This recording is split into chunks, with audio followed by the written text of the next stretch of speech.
In 2013, Diana Nyad stood on the shores of Havana. She was attempting to swim the 110-mile stretch between Cuba and Key West, Florida, a swim no one had ever completed without the aid of a shark cage. Diana herself had tried and failed 4 times in the previous 35 years.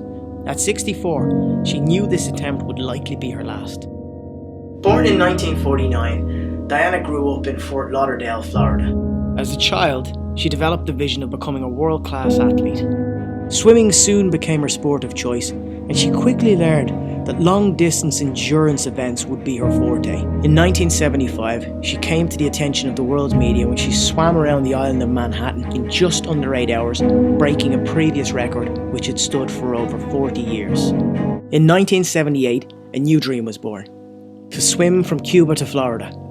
This stretch of water is considered one of the most treacherous in the world. And it's not just the 110-mile swim, it's the Gulf Stream, the currents dragging you all over the place as you're trying to swim north. It's the dehydration, the hypothermia, the sharks. And this stretch of water happens to be home to some of the most deadly creatures of the sea. But Diana felt ready. She was in the best shape of her life. And on her first attempt, her swimming was really good, but the currents sadly dragged her so far off track that after 76 miles, her team were forced to drag her from the water. Now joining the consensus that this swim was in fact impossible, a year later, Diana announced her retirement from competitive swimming. Diana didn't swim a single stroke for the next 30 years, and those 30 years just zipped by. And like many of us, she spent a lot of her time lost in negative thought, beating herself up over missed opportunities, telling herself she was a failure, telling herself that she wasn't good enough, not just as a swimmer but at life in general.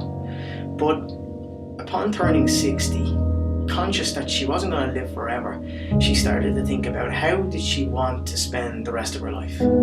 She decided to set herself a challenge so great that in order to have any chance of achieving it, it would require her to think only positive thoughts, have utter conviction, and live each day completely in the present.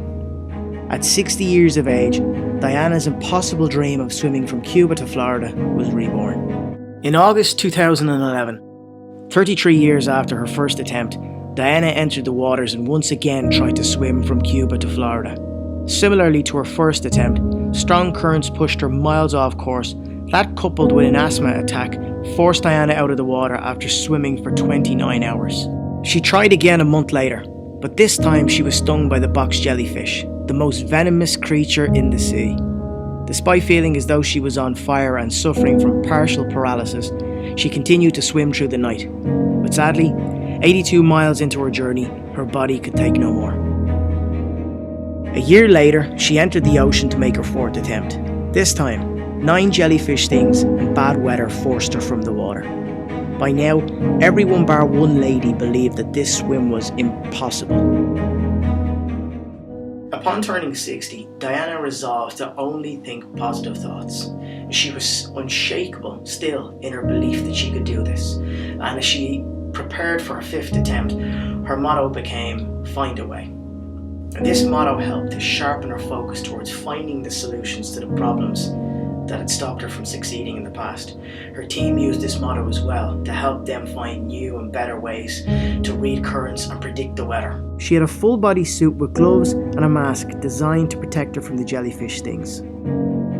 On the 31st of August 2013, aged 64, Diana entered the water for one last try.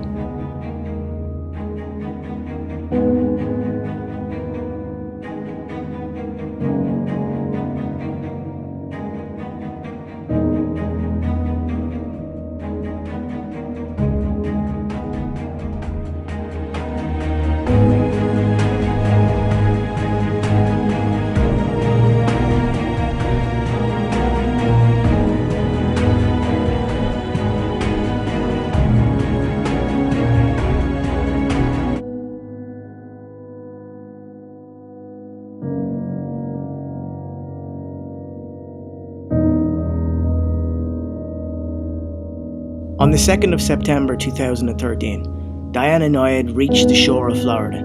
The swim had taken 53 hours. The dream had taken a lifetime. I love Diana's story because it highlights so well that our mind can be our best friend or our worst enemy. At 29, she was at her physical peak, but it wasn't until in her 60s when she developed the right mindset that she was able to succeed at this extraordinary swim. To me, that proves two things. One, that our mind is our most powerful tool, and two, that it's never too late for any of us to fulfill a dream.